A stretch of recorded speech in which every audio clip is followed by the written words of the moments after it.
Hello and welcome to episode 57 of the HamCorp training manual. In this episode, we finish implementing the production line for purple rocket fuel, which can be used all the way up to tier 6. We also fully handle byproducts from our new and improved benzene setup. Finally, we craft the tier 3 rocket. Okay, I've redone the layout of the input and output hatches, and I've discovered a few more things. First of all, I tried to replace the input hatches with a quad input hatch, but this is technically an EV block, so this chemical plant won't accept it because we've set the tier to HV. So actually this not only applies to the maximum energy hatch tier, it applies to any hatch or bus. It can only go up to HV, so keep that in mind. Also, I've set up catalyst automation. The catalysts stack while they're at full durability, so I didn't want to just keep exporting catalysts in here because they're actually kind of expensive. Each one uses half a palladium dust, and this could add up quite quickly. So I just filled it up with cobblestone to block these spots, so this is only going to have one stack of catalysts in here. And it seems like these don't go into the active area until the first one runs out. Besides that, I have output and input hatches facing each other over here for all the different intermediate compounds. And I'm going to turn on batch mode. I think that increases the effective durability of the catalysts, but to be honest, I'm not sure exactly how batch mode works. So someone with a big brain, please explain this to me. And now we should be making hydrogen peroxide.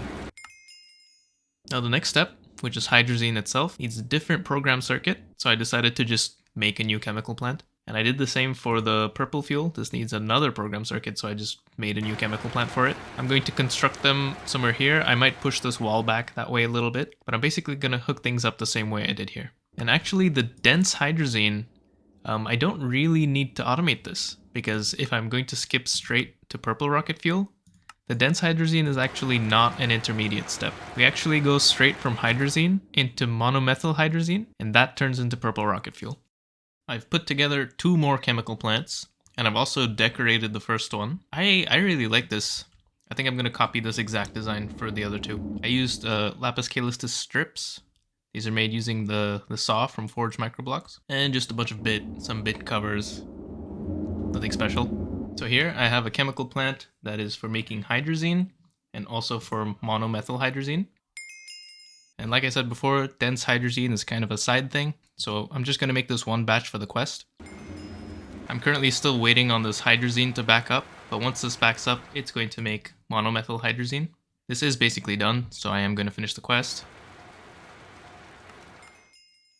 And finally, monomethyl hydrazine is combined with nitric acid to get purple rocket fuel. And this happens in our tungsten steel chemical plant. Everything's been hooked up. I've finished all the decoration. Here we go.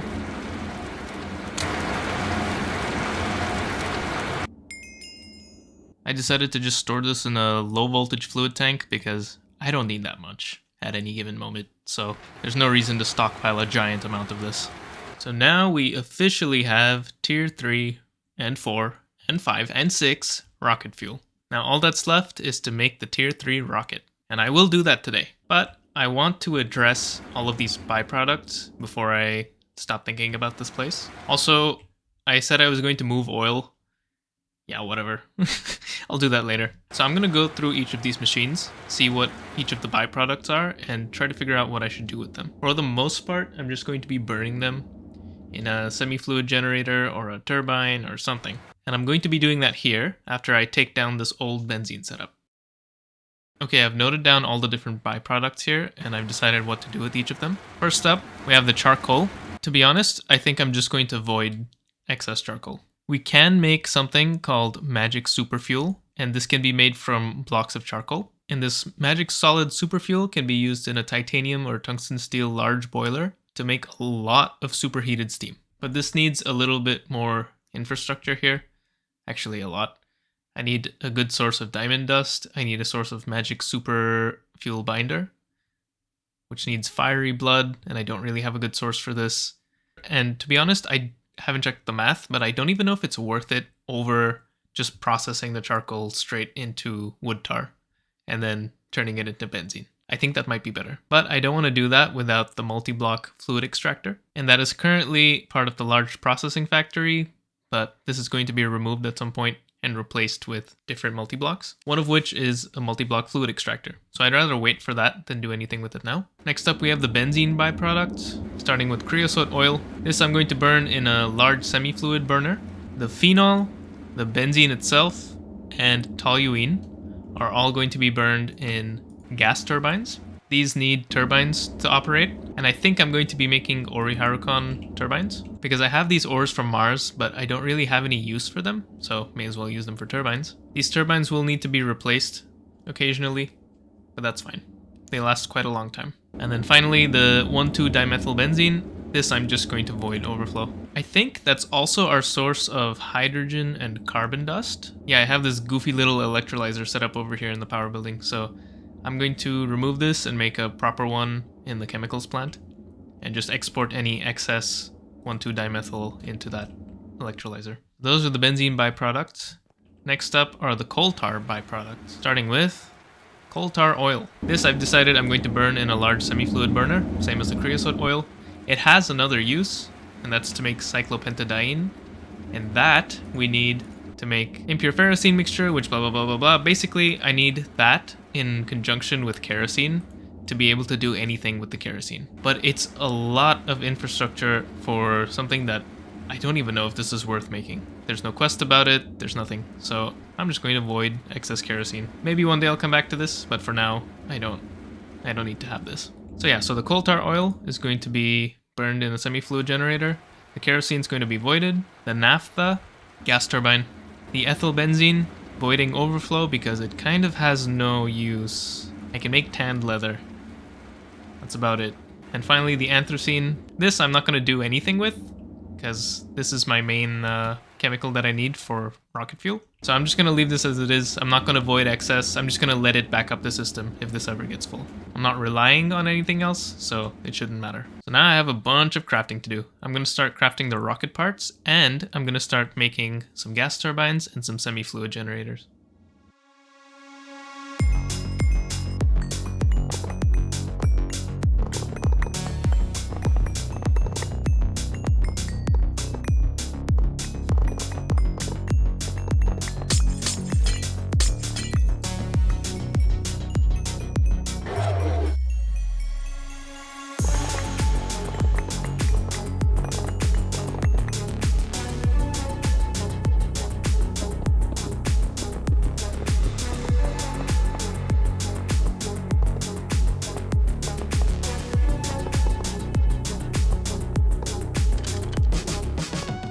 I've set up the semi-fluid burner and the gas turbine, and I've also set up some super tanks for the different byproducts. And the way I've set this up is using hemi-fluid level emitters and export buses with redstone cards in them. So the way this works is on a fluid level emitter, you can set a fluid and you can set an amount. And if your system has more than that amount of that fluid, it will output a redstone signal. And this redstone signal points to a fluid export bus with the same material. I haven't put it in here, but this is going to be benzene as well. And what's going to happen is any benzene above our threshold value is going to be sent to this tank instead. And this tank feeds into the gas turbine. The gas turbine has a large Ori-Harukan turbine. And there's a similar setup here for creosote oil and coal tar and other semi-fluids in the future. Those go into the burner along with lubricant and oxygen. This also has a similar kind of overflow export setup. So this way I have a nice big buffer of these materials if I need to use them for crafting or whatever, and any excess is sent here. One thing to note though is both of these machines, being multi-blocks, have startup times. And so I need to add some additional redstone logic, and I haven't figured out how I want to organize it. I might end up rebuilding these elsewhere just to have more space. But basically what I'm going to do is I'm going to add some fluid level monitors into these super tanks. And as soon as a tank is 95% full or more, it will start to output its fluid into the input hatch. That way we're never in a situation where, consider this example, right? So I'm making benzene. I don't make enough benzene excess to keep this going all the time, but I do make an excess. So I don't want to have like 1 millibucket of benzene coming in every few seconds and then that gets sent here. And this burns at 1% efficiency, because that's kind of pointless. I mean, it's better than nothing, so it is valid to do that in a way. It's just kind of a waste of the excess byproduct. So what I'm going to do is I'm going to have a fluid level emitter on the tanks, and those will turn on or turn off these ender fluid conduits. And it's going to be a similar latch system to this. When the tank is above 95% full, it's going to output the fluid. If it's less than, 5% full, it's going to stop outputting fluid. That works perfectly fine for the semi-fluid burner, but for the gas turbine, there's an additional complication. Gas turbines have an optimal flow rate for different fluids. I'm not going to bother with that because these are all byproducts. So not only are they byproducts, they're excess byproducts, so I don't really consider these valuable. So I'm just going to pump whatever the ender fluid conduit rate is, which I think is 200 millibuckets per tick. Alright, well, I have something, but there's not enough space. I'm gonna have to rebuild these. Okay, I've redone it. To me, this is much easier to understand than what I had before. So let's start with the gas turbine. I have my fluid conduit. It's already outputting stuff, actually. I have my RS latches on top of these super tanks. First of all, these super tanks are being filled, like I said before, with the fluid emitter setup. But now, on either side of the fluid tank, there's a fluid detector cover with 10% and 90% thresholds. And these are configured similar to this. The redstone signal turns on once there's more than 95% in the tank, and then it stays on as it drains until there's less than 10%, and then it turns off. And then it stays off until the tank is filled up to 95%, and then it turns on again. And that's true for all of these tanks. There's a sneaky little redstone conduit hidden over here. They can share block space with ender conduits, and that's how the output here communicates with the extraction point of the ender fluid conduit. So I have this set up to be active with signal, 3-folds golden rule, and I've basically done the same setup for all of these. And what ends up happening is once this crosses, now I just need to hide all of these cables with some facades and turn these on. Also, large gas turbine, I actually swapped out the, can't see it here, it's behind this transformer, but I swapped out the IV dynamo hatch for a 4 amp IV dynamo hatch. Because according to the calculator, which you can find online, kind of sucks that it's not in the game. But anyway, according to the calculator, this produces more than 1 amp of IV. So a single IV dynamo hatch was not going to cut it. I love the fumes. Well, time to make the tier 3 rocket.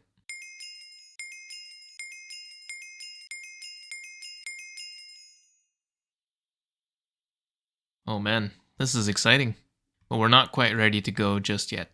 The quest book only lists 4 possible destinations for the tier 3 rocket, but there's actually quite a few more than just these.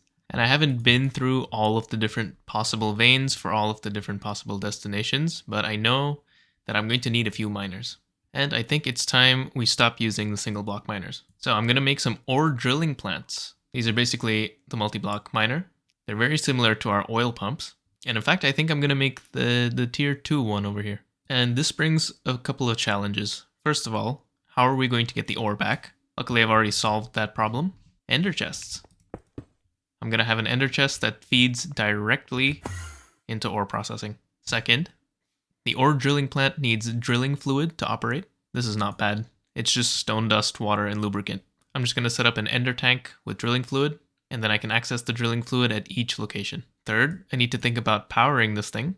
And we could do like a cetane boosted diesel ender tank and then feed that into a combustion generator. Actually, I am going to do that.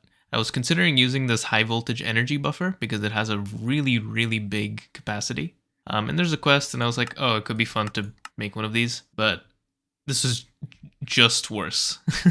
It's just objectively better for me to send the cetane boosted diesel over, because if there's any issue in making cetane boosted diesel, I can address it here. But if there's any issue with me running out of power in this buffer, then I have to go back to the planet, get the buffer, refill it, take it back. So yeah, so I'm actually going to not do this, and I am going to do just a simple combustion generator setup. Luckily for me, the minimum tier of the tier 2 ore drilling plant is HV, so I have no problem using HV combustion gens. EV is a little because of the efficiency, and whenever I want to go to a higher tier ore drilling plant than that, then I'm gonna have to come up with something else. But for now, this is fine. And the final consideration, luckily there's a quest about this. I was wondering, how am I going to keep track of all my different miners on like 5 different planets or moons or even asteroids? Luckily there is a quest pretty much designed to address this exact issue, and this is a quest to make the metrics transmitter cover. So I'm going to craft up 4 tier 2 ore drilling plants. I'll also make this tier 1